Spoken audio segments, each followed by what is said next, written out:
The next album that we got from Megadeth was entitled Peace Sells, But Who's Buying? Now, this album was originally intended to be on the same label, Combat Records, as its predecessor, Killing Is My Business and Business Is Good.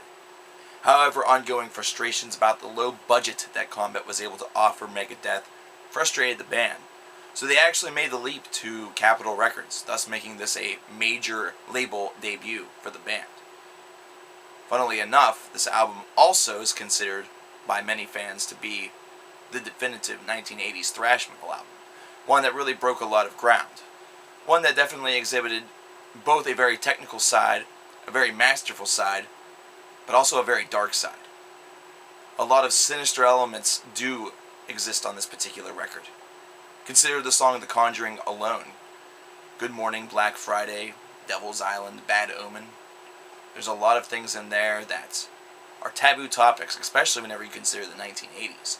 The 1980s was definitely a time where exploration was a little bit more prevalent. However, it's nothing like it is today. Today, of course, is where expressionism and explorationism was considered to be part of culture.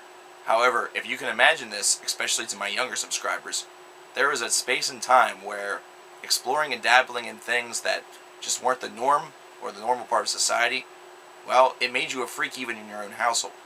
It wasn't just you finding yourself or whatever lie has been cooked up. It was actually considered to be a terrible thing, and it was something that you just didn't do. So, music of this variety, topics of these varieties were something that, well, were very seldom spoken about, and metal, of course, was that outlet.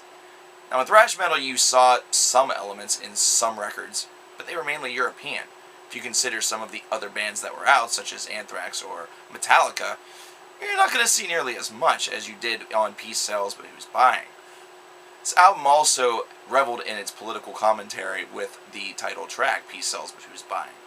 And if you consider your history, this was a period of time where the stock market was a couple years off from crashing. We were just finished up the Cold War with Russia. There was a lot of heated debate about Iraq and Iran, which had taken place in the early part of the 1980s.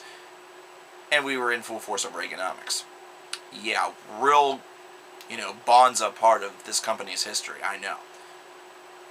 However, the critical acclaim for this album will be in the critical disapproval that Dave Mustaine's lyrics were able to project on songs such as this one, as well as the sinister nature in which his vocals inflected on the other songs that I mentioned prior to this.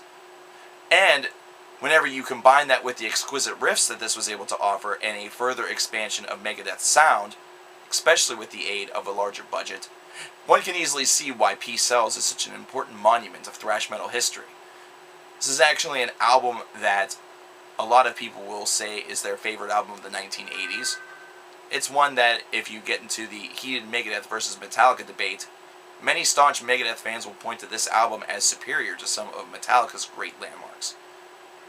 Whatever your opinion may be, one has to agree that this is an album that certainly turned a lot of heads. Not to mention also put Megadeth on the public radar a little bit, well, actually a whole hell of a lot more than Killing Is My Business did. Killing Is My Business kind of came out of nowhere and was sort of this rough and rugged demo sounding album idea that just showed that Megadeth was here and they were ready to really just blow you away. They didn't give a fuck if you were in the way. In fact, they wanted you to be in the way because to them, that was just Darwinism. It was just survival of the fittest. It was just, bam, the end. With Peace Sells, it was a little bit more of a controlled pipe bomb. It was an idea where the seething tone can be picked up, intermixed with the very well-constructed guitar lines, where the band's music is able to kind of filter in with the message and create a whole sonic atmosphere that is able to channel whatever mood the song is required to kind of instill upon you. On a song like The Conjuring, you have something that kind of takes you into putting a hex on somebody, kind of into that mindset, into that wavelength, into that form. Whereas a song like Peace Sells suddenly takes you to the form of a rebellious rally. Peace Sells is important for two reasons. The first of it is because of its impact on the thrash metal scene and on Megadeth's career. putting it on the rise even further. But it's also, secondly, very important, because this is where you could really see the groundwork to the socially aware lyrics that Dave Mustaine was able to chronicle on albums such as Rust in Peace, Countdown to Extinction, and thereafter. It's also one that is able to show that the band is a band that is full of a lot of turmoil, a lot of substance abuse, and a lot of radical nature items and ideals at this particular time. And this is going to be chronicled a little bit more with the following record. However, the seeds were there. This is a great album. This is a fantastic record. The funny thing is that, well, for a long time, this wasn't very high up on my list, and I don't know why.